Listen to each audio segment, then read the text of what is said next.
On this beautiful Mother's Day and with this wonderful topic, I was reflecting on how we accomplish our service in this world, how we can really go about serving each other in this higher way that Jesus is asking and that these teachings offer.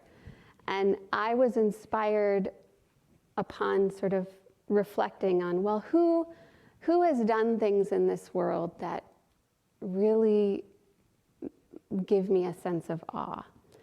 And one such person is Mahatma Gandhi. Having such a huge service to the world. And Yogananda speaks of him quite a bit. He dedicates a chapter of his autobiography of a yogi to Gandhi, and he also dedicates many talks.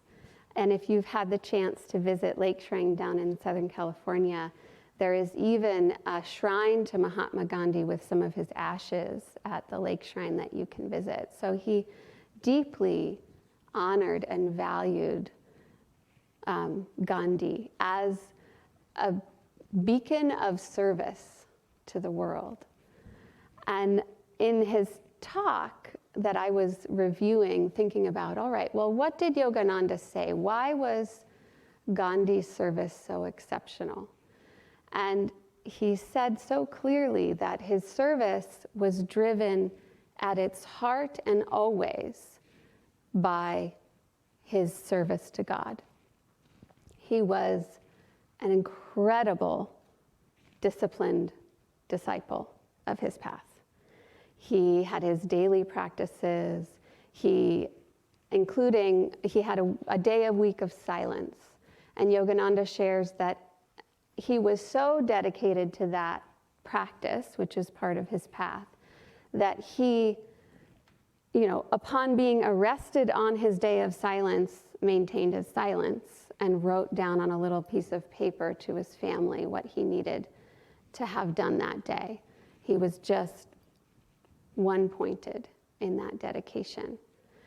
And he, beyond that, he also was deeply then dedicated to the values that his, practices offered in the world. And he lived by them to the best of his ability, which was very high ability, as an example for us of what we can do when we point to God and live the values that we are trying to embody every day.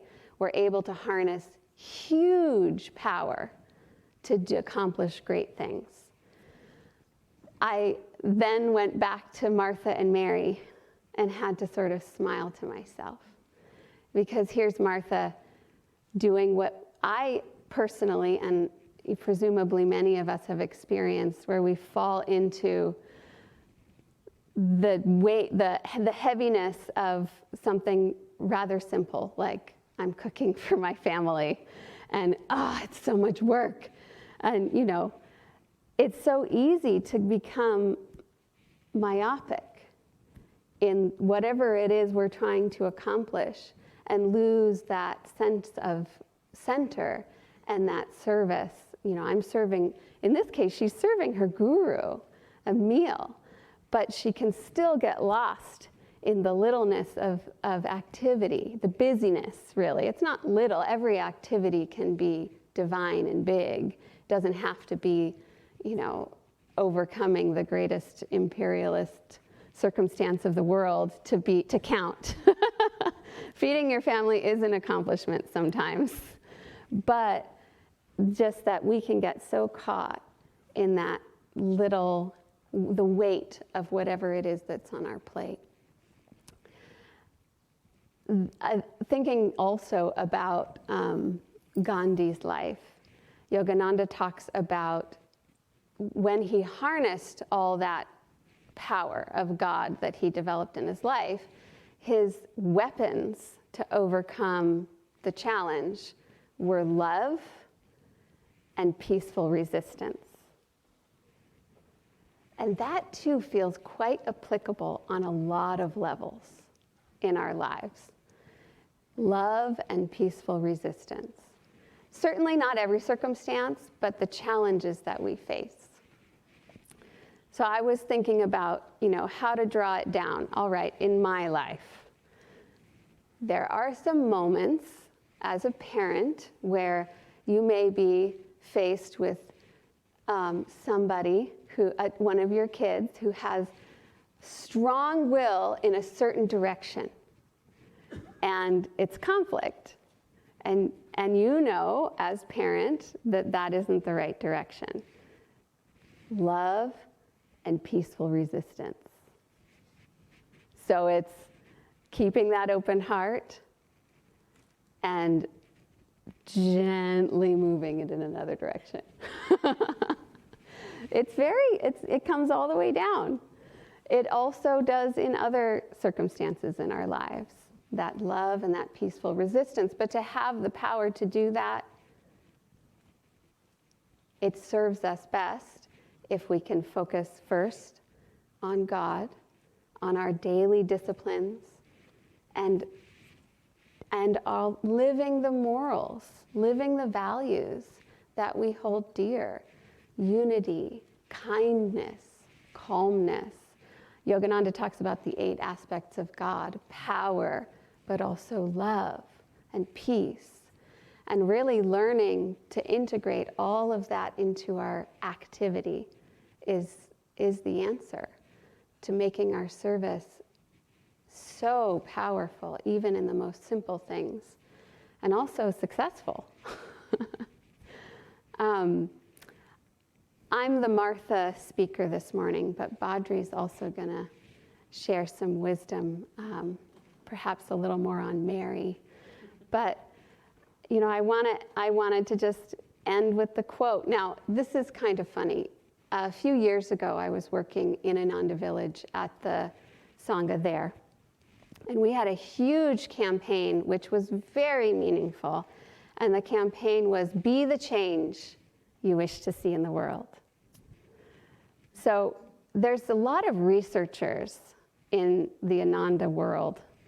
And partway through the campaign, somebody sent me an email to let me know that that's not actually a quote of Gandhi, misquoted to Gandhi, but so very beautifully encapsulating his teachings that I just said, oh well.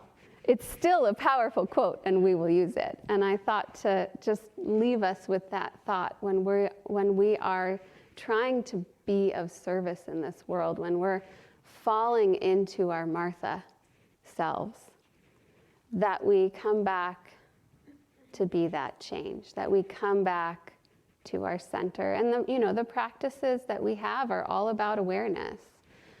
The more we practice, the more we become aware, the more we catch ourselves as we sort of drift into that place and find our tells. It might be speaking sharply to somebody around us. It might be, downward pulling thoughts. It might be we all have a different tell about when we're falling into our Martha consciousness, into our poor me, I need help, I can't do this is too big.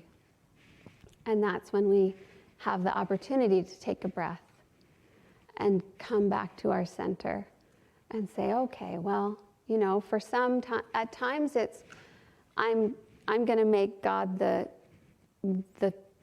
center of who I'm serving. At other times it might be, I'm going to channel God through my activity. There's different solutions for different situations. I remember 4 a.m., our son really liked to wake up to be nursed when he was little. And that was really not easy for me. So I had to channel the thought, he is baby Krishna. And so, of course, I'm going to feed him. Here we go. I get to feed baby Krishna. And that would change my consciousness just in that moment, that little reminder.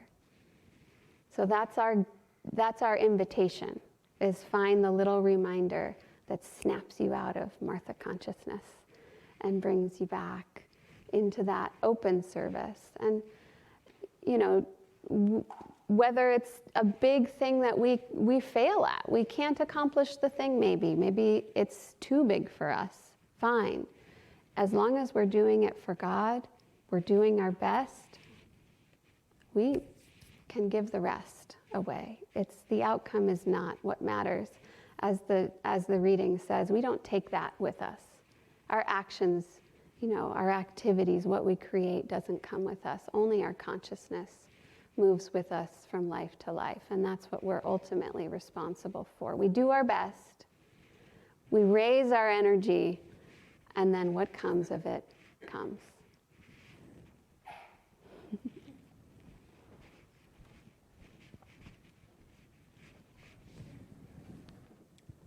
Hello again, everyone. I'm Badri.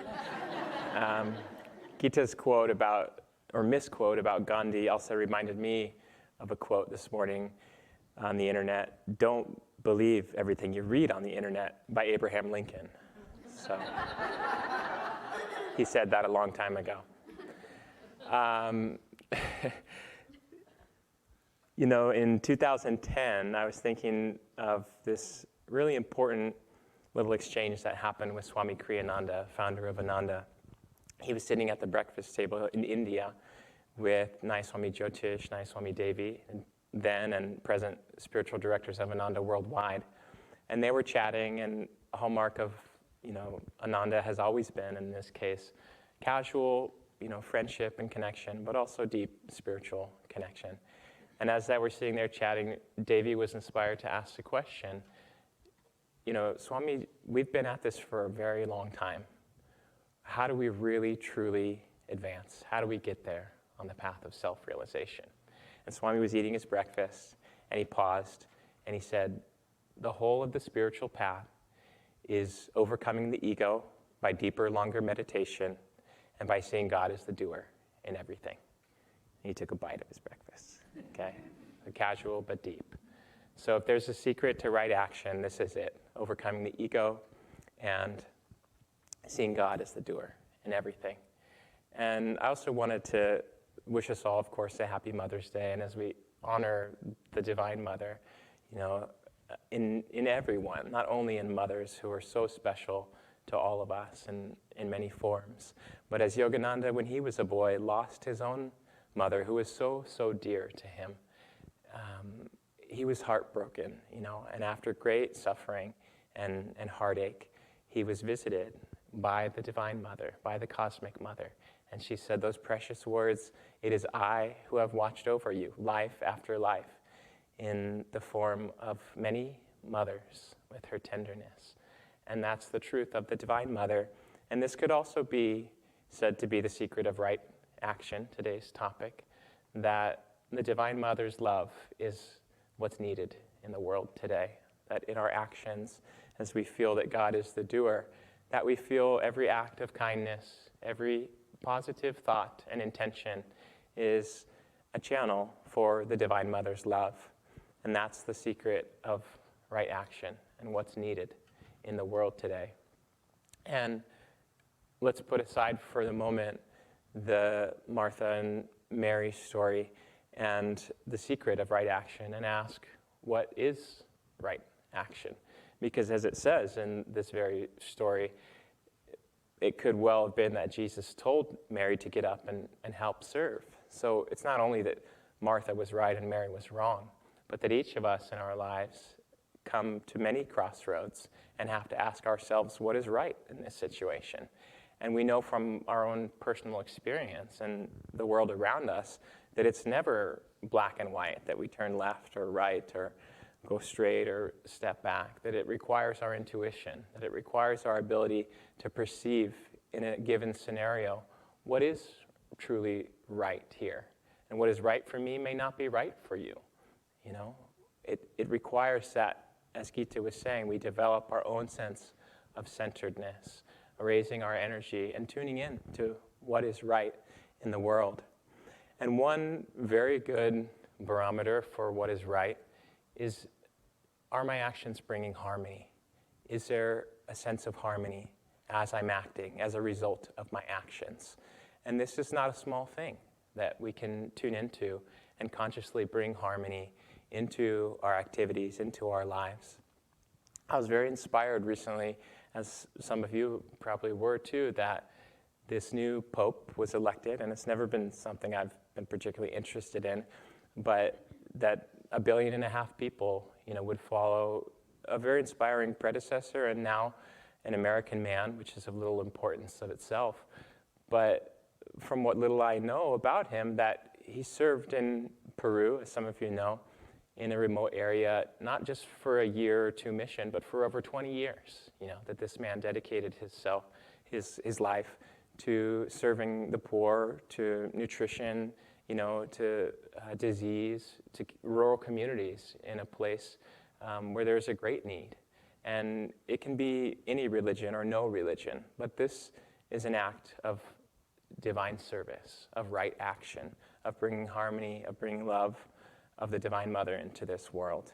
And this is an example of humility, and this is a true leader. So it is touching on whatever scale the politics and the church, may play into it, that there is a man, a leader, who has, in essence, that divine love in the heart.